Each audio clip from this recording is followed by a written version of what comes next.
Hello friends, welcome back to Bear Hobbies. Today we're looking at the T-80BV.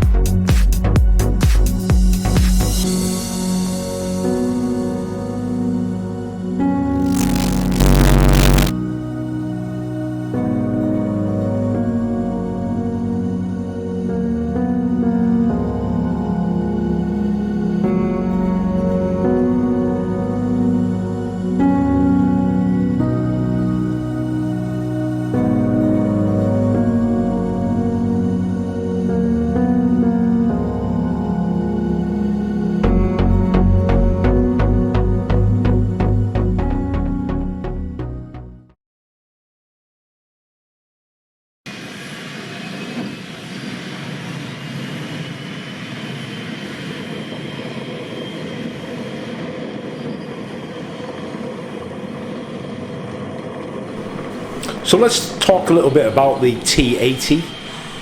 The history of these Soviet Cold War tanks were shrouded in mystery until recently. That was the end of the Cold War. And the development of this main battle tank was from Soviet experimentation with gas turbine powered tanks. Now, you heard in that last clip that very distinctive whine. You may remember it from something similar to an Abrams, which is also a gas turbine engine. So not to be confused by those big V12s, this is a very differently powered tank. Now, it took the Politburo to approve the development of a turbine powered MBT in 1968, and it was the Leningrad Kirov Design Bureau with chief designer Nikolai Popov who led this development, turning the blueprints into cold hard steel. And the basis for this design was the older Type 64 tank, which was also turbine powered, and it was radically altered to merge 8 years later in 1976 as the initial T-80 type. Now, the Soviet MBTs from this time frame are radically different to their Western counterparts, i.e. the Leopards, M60s and the Chieftain. They're distinctively quite smaller and very much a low profile vehicle, and some of this is accomplished by the T-80s having only 3-man crew, which is a gunner, driver and commander. Of course, the crewman that they lose is the loader, and this is done because they use the Kozina auto-loader device. So these tanks have a totally mechanical auto-loading device. Also, on this BV version, we see the very distinctive ERA block armor, ERA explosive reactive armor, and this was retrofitted to the T-80 series. In this case, the B. The B was an upgunned series with improved automation for the fire control systems, and the V is the version with the ERA block armor or brick armor. And this was really what came about when the Soviets undertook studies of the vulnerability of high explosive anti-tank rounds, particularly ATGMs, which the Israelis experienced during their conflicts, and also RPGs. So this generation of vehicle, BV, they entered service from the 1980s and was sort of the definitive version of the first generation T-80.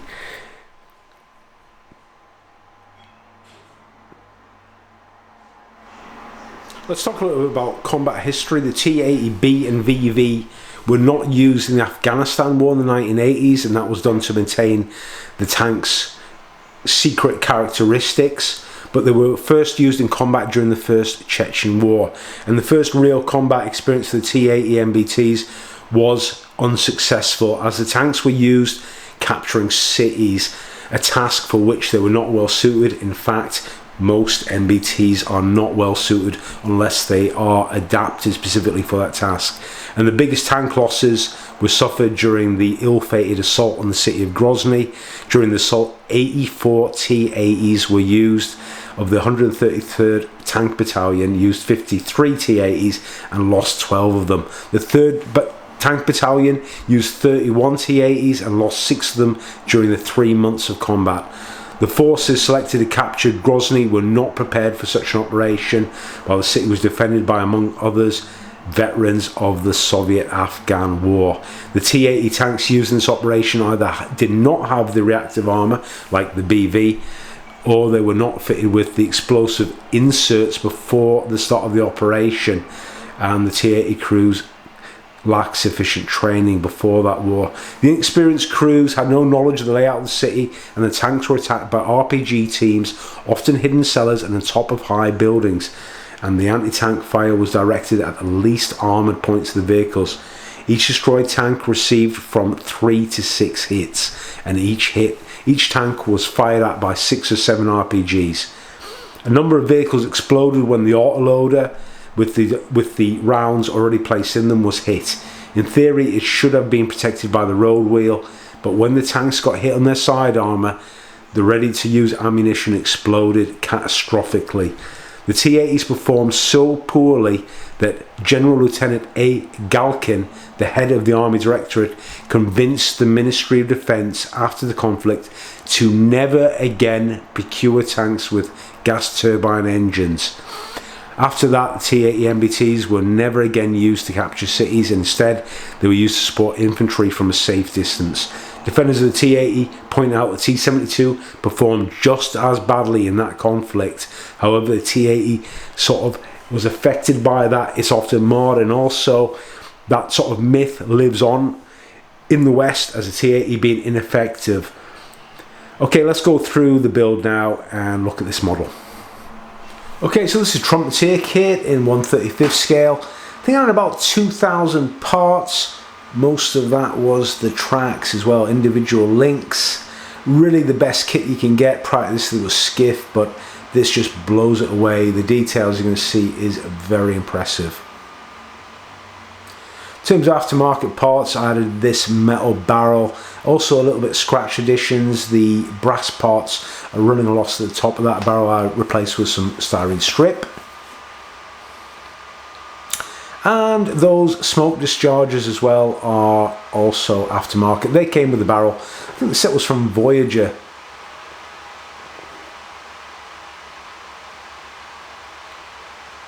So that's overall model completed. Really tried to build up as much as possible. Very few individual components. One point to note is that I needed to counterbalance that turret because of the weight of that barrel. It's very long, and if it's made in aluminium or whatever, it does actually tip the turret off the top of the tank. So here's just a close-up. You can see there's quite a few photo etch parts that are actually included and part of the kit. Look at this engine deck here, a little bit distinctive because it's a turbine engine. There's only a very small amount of grills, and there's a tank recovery cable. Okay, here's the base painting done with some shading. Obviously, quite a bit of attention paid on counter shading bits of the dark tank, the light, and in particular these ERA armor blocks, the explosive reactive armor. Okay, I wanted originally to apply a lighter camouflage coat on top, and I was going to use this hairspray technique using the chipping medium. What happened, as you can see, is that it actually degraded all the way down to the base layer of the paint. I actually removed all of my paint, the primer, everything, so I'm left with bare plastic in certain areas. And you can see it here again on the turret. What can you do about it? Cry about it, whinge about it, complain about it? No, you can fix it and use it to your advantage, believe me. So what we did, as in the British Army, you do a lot of patch repairs and patch paints. So I used this lighter interior green colour and sort of patch painted repairs. And you can see it there in little patches, that lighter colour. And we use that as we move on. Deco's quite simple. Lucia tanka niet konia persik 50 lubomaya. Actually, this means nothing better than my horse Persik Peach 50, love of mine. He's talking about he's a tank commander in the Chechen War, and actually his horse was called Peach 50 and he loved him. Okay, we're using oil dot techniques. First of all, the light oil paints are being dotted on in small amounts, really concentrating on the top areas of the tank. I tend to use these buffs and cream colours. They're dotted on. I use a fine brush really to apply them, as you can see. Secret here is to work in small areas at a time. And we use a stippling technique using this brush to stipple downwards, blend those oils. I'm using turpentine here, odorless turpentine, you can use any. Also enamel thinner, that's really what I use more and more of nowadays because it dries up quicker. Now along the vertical portions I use this fan brush to create a fading technique. So I'm bringing those oils and sort of dragging them downwards. This creates effects of dirt and grime streaking downwards, the way gravity flows. Now you can see quite clearly on the rubber portions, those fenders, you can see those streaks quite clearly. That's sort of our base paint work completed at this stage.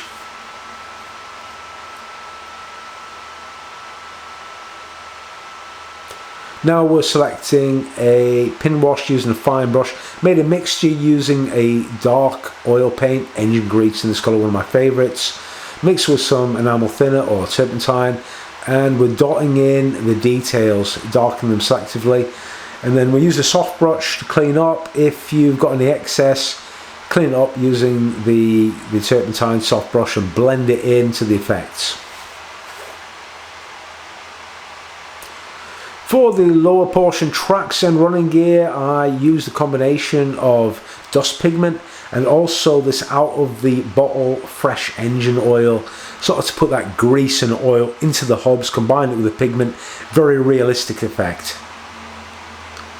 There we go, we can see lots of various tones, it's all sort of coming together now. I think I've got a coat of varnish at this stage, I don't want anything to go backwards after my mishap with the chipping fluid.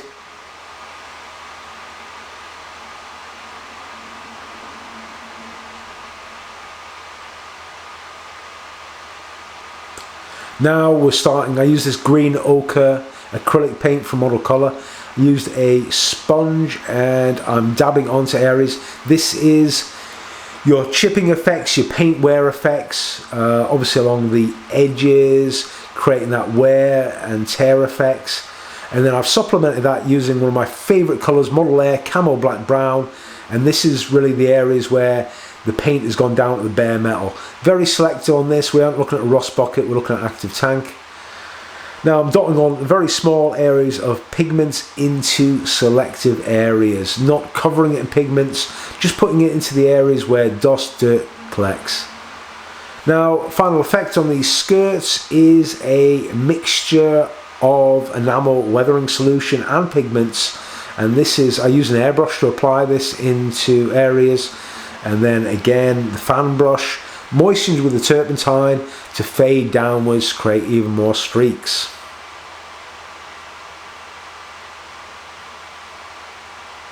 Final effect was using a aluminium or silver pencil, and these sort of zip boxes are aluminium.